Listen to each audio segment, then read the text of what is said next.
Hey guys, today we'll be cooking mac and cheese. Let's get it. Alright, so for the first step we're just going to melt some butter. Just let that melt. Alright, next step, just going to add our flour, and all the measurements will be in the description. So I'm just going to add a little bit, just gradually, and mix that. And we want this to turn into a smooth paste.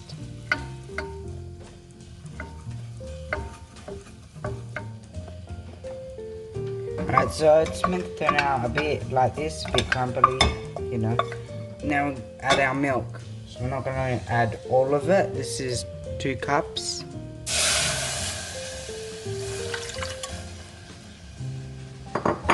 And then we're going to get a whisk and mix it. Alright, so once all of our milk has been added, we're just going to whisk this repetitively for, well, till it comes to the boil. At this point now of the recipe, you don't need to whisk.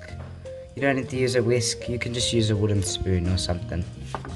Alright, so my milk isn't thickening that much, so I'm just going to add some water and corn flour to the mixture. This probably happened because I used lactose-free milk.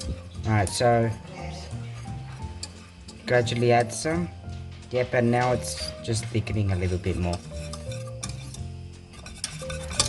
Alright, so I'm just adding my 3 cheeses. So I'm adding Parmesan, Gruyere and Cheddar. Now I'm just going to quickly mix it. Alright, now I'm just going to turn the gas off because we don't need any more of that gas. And just let this thicken up by itself. Now I'm just going to add the cooked macaroni to the mixture. Now just mix that in. Yeah, this is really good. Look at this.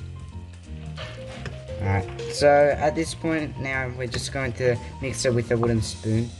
As you can see, look at this mac and cheese. Alright, now I'm just going to season it with a bit of salt and pepper.